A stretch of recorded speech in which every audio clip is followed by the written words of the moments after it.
Hello folks, so what have we got here? Something totally different and hopefully a quickie, a Midland transistor radio. Now we never had Midland transistor radios in the UK. The only Midland product I can think of, apart from CB radios, was a really dreadful cassette recorder which had a really strange regulation method which didn't really work of the motor, so it was full of wow and flutter. I bought this off eBay from the United States. I think it was $20, and it was probably more than that in postage. So a lot of money for something which is worthless. So it's going to be what, late 60s, very very early 70s. Got a crack in the case where it's probably had a lanyard. It says Korea on the back. It helpfully tells us it's a 455 kilohertz IF. And it says BC band, which is meaningless in the UK. It's a model 10006, and I've had a quick search for circuit diagram, and well, I can't spot one. It might work. This might be the 35-second video. Here's a battery from Lidl or Aldi, one or the other. I showed you the tests of batteries, didn't I? We did it on AAA's. We actually found that these were better than Duracell.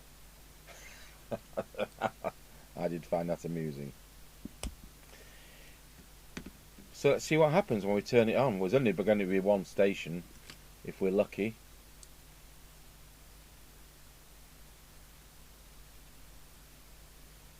It's dead.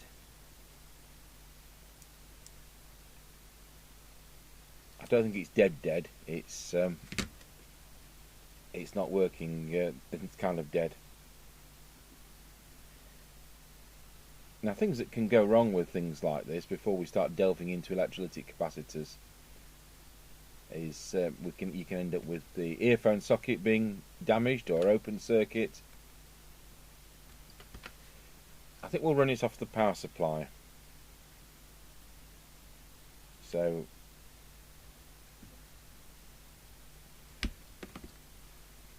that one is the positive.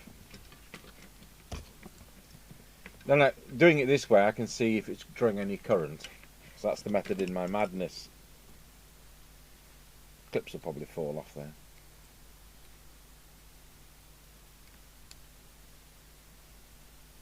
Right, I'll switch the power supply on. We're at 9 volts and it's drawing 5 milliamps.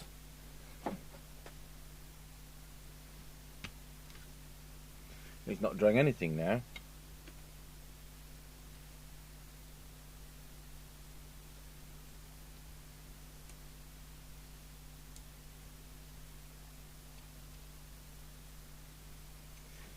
Right, well, we'll see whether the IF's running. So we'll get our little cheap Chinese signal generator out, which we use as a marker oscillator.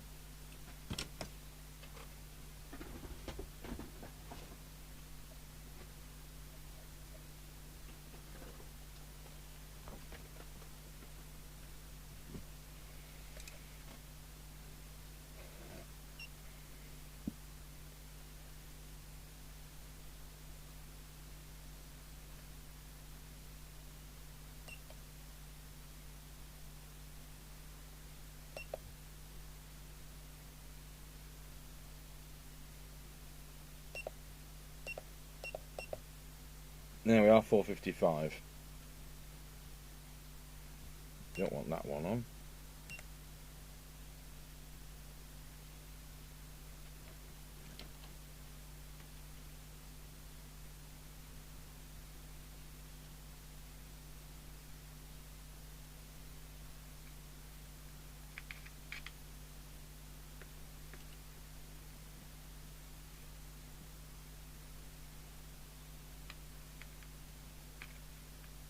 It woke up then.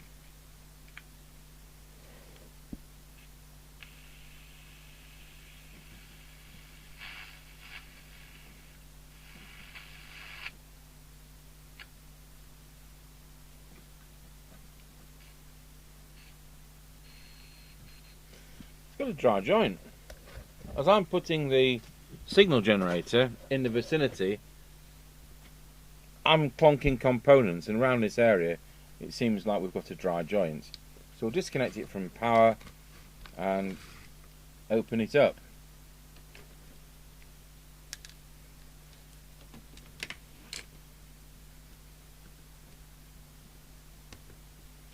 I'll put the smouldering bat on, that's a bit like a soldering iron.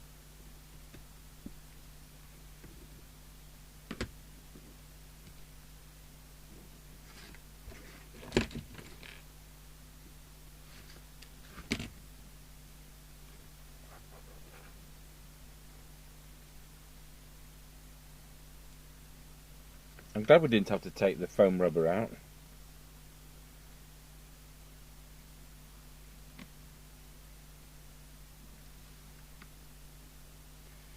I can actually see it straight away. Wow.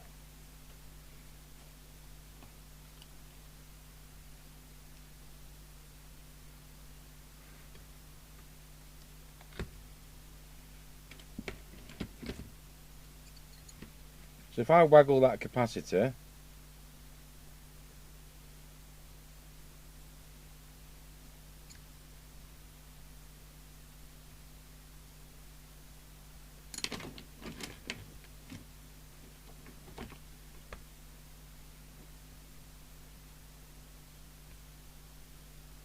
clean that lead.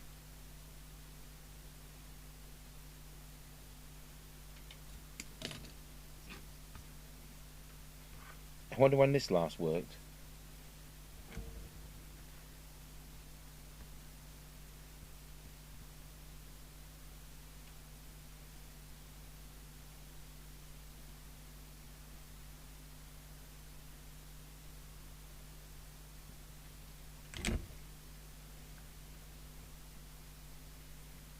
Oh well, we'll go back to the battery.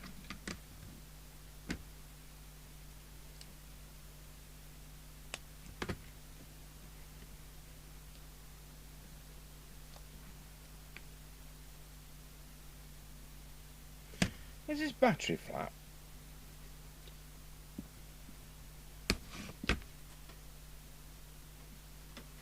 You never know whether batteries we keep in our battery drawer, you just never know whether somebody's already had them, and no, that's not so bad, is it? I'll put it back on the power supply. Be funny if there were loads of faults, wouldn't it? I probably won't be able to tune anything in here. I went up a hill. There are some hills in Lincolnshire. I went up a hill a few days ago in my car, and I switched the radio on, put it onto the medium wave AM band, and I did a tune through, and actually found 3 stations, and that's with, you know, car radio. So that's about what it's like in the UK. I'm going to change that capacitor for a laugh. So what is it? 30 microfarads at 10 volts.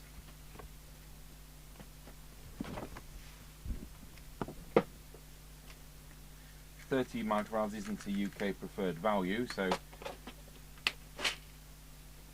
think it's something long gone.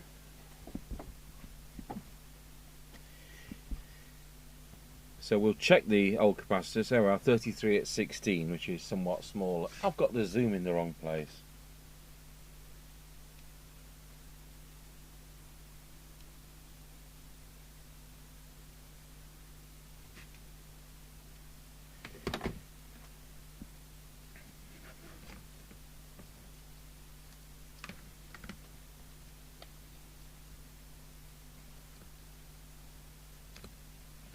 Good grief, this printed circuit board's fragile.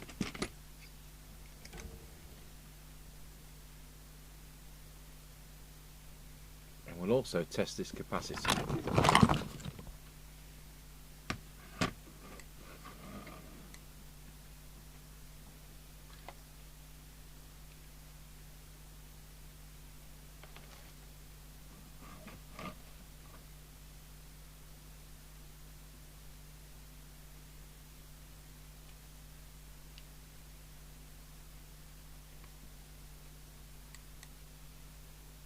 Well, that was knackered, wasn't it? Right, let's power it back up. Oh, we've got volume. Well, we did till the connector thing fell off.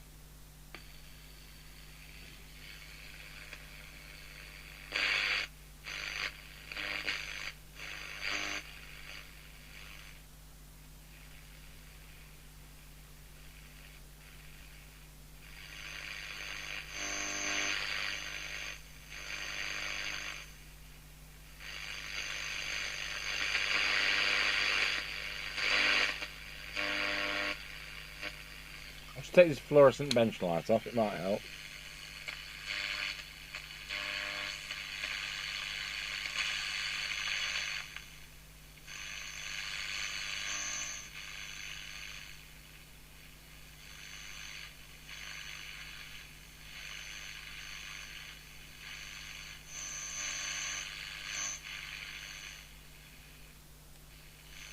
Well, that's brought the volume back, so let's have a look at why this tuning capacitor is loose.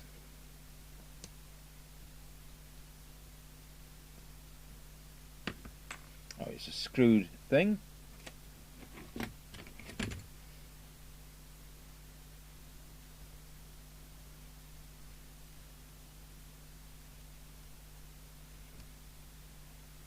And the screws are loose. Well, that was an easy fix. I was thinking it was probably mounted on the printed circuit board and the tracks come away because they're so trashy.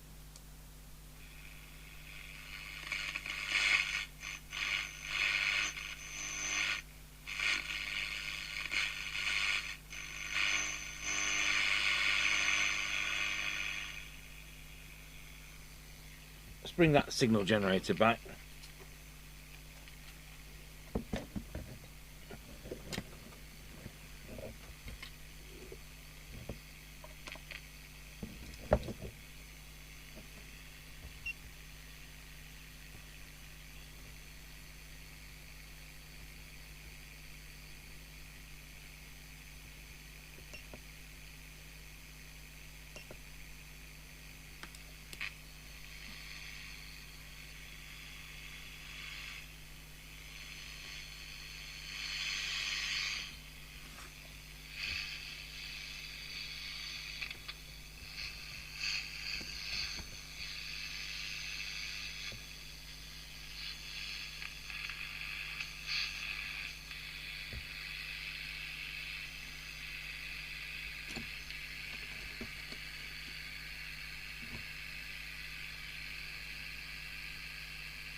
Right, we'll put it on the signal generator.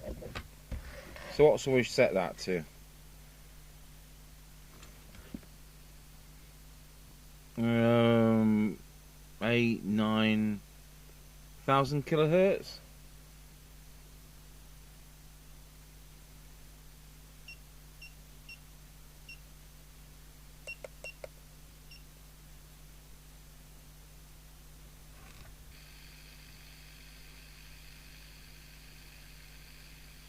Let's check that's the frequency that I'm expecting it to be. Okay, so let's run through the sensitivity with the little signal generator. See whether we can pick anything up.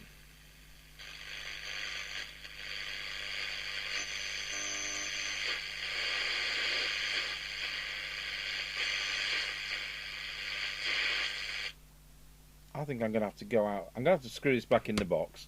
And then I think I'm going to have to go outside, away from electrical racket.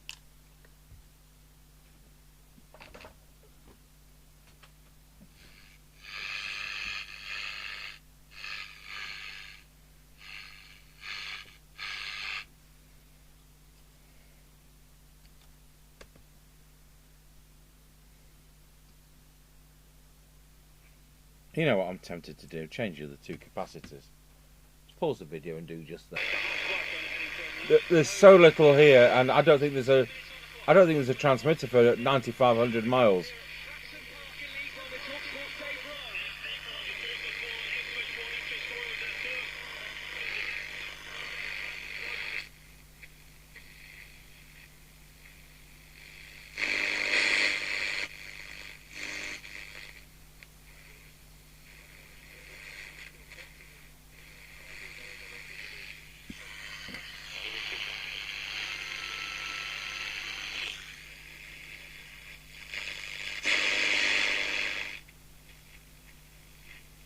This isn't like when Shango 66 does a radio in America and he's got a AM broadcast station up the road.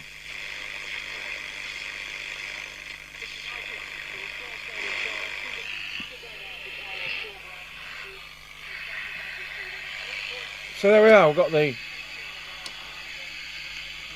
3 capacitors in there, and we've got a worthless Midland radio now working for no reason whatsoever, just because it says Midland on it.